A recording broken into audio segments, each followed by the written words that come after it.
What is going on, beautiful people? Welcome to another episode of the Narcissists Code. I'm your favorite self-aware narcissist, Mr. Lee Hammock, better known as Mental Healness across all social media platforms. This is your first time seeing my face or hearing my voice. I'm a diagnosed narcissist.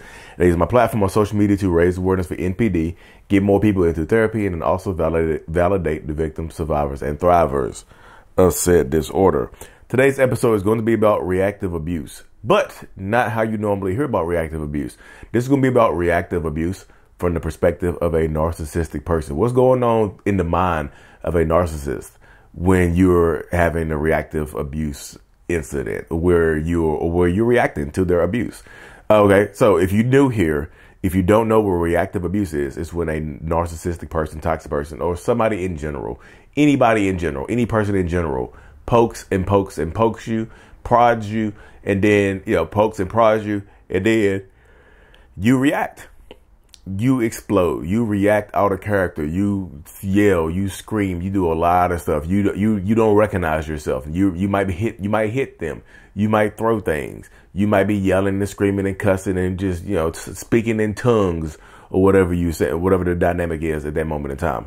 But so while you're doing that, while you're looking reactive, while you're looking like the abuser, because typically you do in these situations, it's because the narcissist or toxic person is so covert with what they're doing, you look like the abuser right now. Everybody else is just like, what the hell you got going on? What are you doing? This is an overreaction if I've ever seen one. So they don't know, everybody else doesn't know what's going on or anything like that, but you do. But you're reacting to them. And that's why I tell people all the time, controlling your reactions is a superpower against narcissists. Like, how do I avoid narcissists?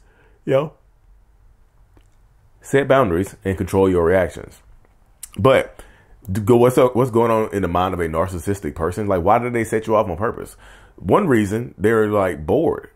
A lot of narcissistic people struggle with boredom overall. You know what I mean? So if you're struggling with boredom and things like that, they might just set you off on purpose or try to set you off on purpose just because they're bored, to get a kick out of it. And while you're reacting, while you might be yelling or screaming or acting out of character, they might be smirking. They might be chilling.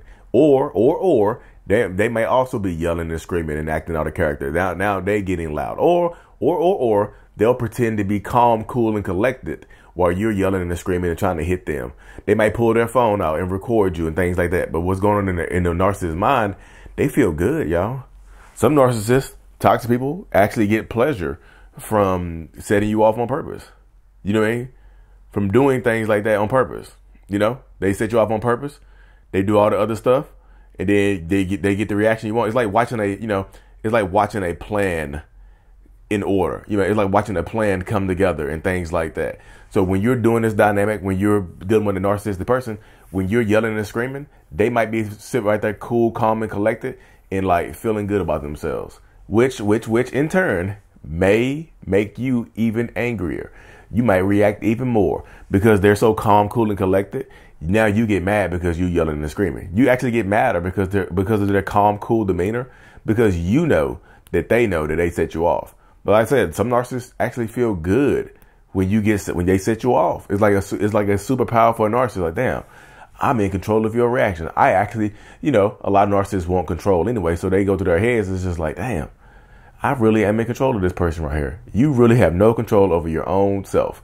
Like, you can't control your reactions. You can't control your mind. You can't control anything. You can't control, and then like, if the more they get you to react, the better they feel, y'all. I'm just telling you. The more they get you to react, the better they feel. And reactive abuse, like in the way they poke you, narcissists like to learn your triggers.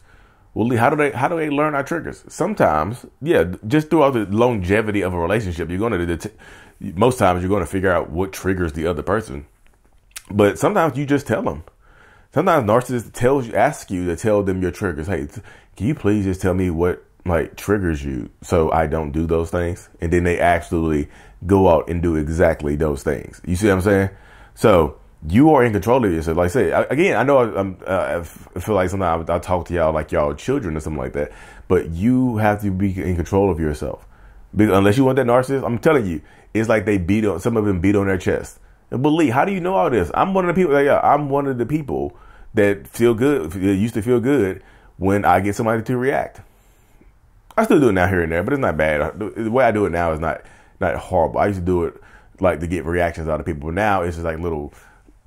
It's it's doing stuff on TikTok or whatever. You leave a comment or something like that, just try to get the reaction you want. There's little things like that. I do it on what should I say? Macro? Is it micro? I do it on a micro scale now, whereas I used to do it on a macro. I used to do it on some big time shit, you know. But now just little micro stuff, little micro pops. That's how I control myself, y'all. You don't suppress everything. You can suppress the toxic behaviors that are not serving you when you become a self-aware narcissist. So what I'm doing now is I'm not suppressing who I am. You know, I'm just suppressing the bad stuff. You know, so it helps to release it here and there. But like I said, it's not harming anybody. Nobody gets hurt when you're making like little jokes online and stuff like that. That's what I do. But typically, what y'all see me doing to get the reaction is I'll put stuff on my head in my skits. I'm gonna see if anybody noticed the glasses change or the upside down glasses. So that type of stuff right there. It's just little stuff like that in my skits that y'all see with me trying to get people to react, which is cool. Like I said, it works because it's silly stuff.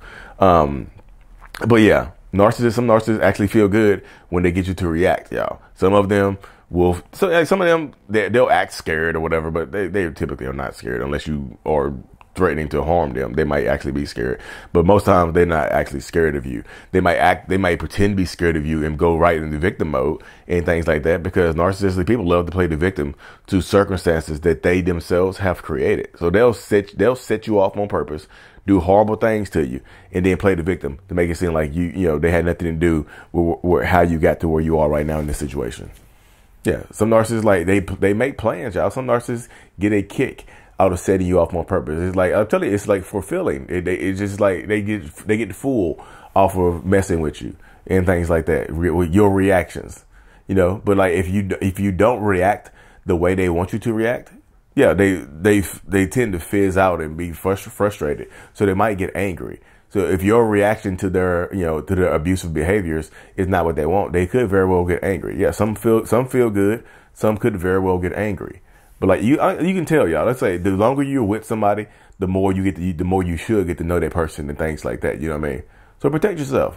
Don't let a reactive abuse incident with a narcissist or a toxic person ruin your life, because I promise you, they will. They'll catch you on phone. They'll record you. They'll do all kinds of horrible things to you and expect you to be okay with it. So you have to protect yourself, you know, because if you don't, you know what happens next. But anyways, y'all, keep this episode short and sweet to the point, y'all. Yeah, as y'all can see, I'm sitting in the floor. I can't go to my studio today. But thank y'all so much for tuning into another episode. Like and subscribe for more. And as always, mental illness is out. Peace.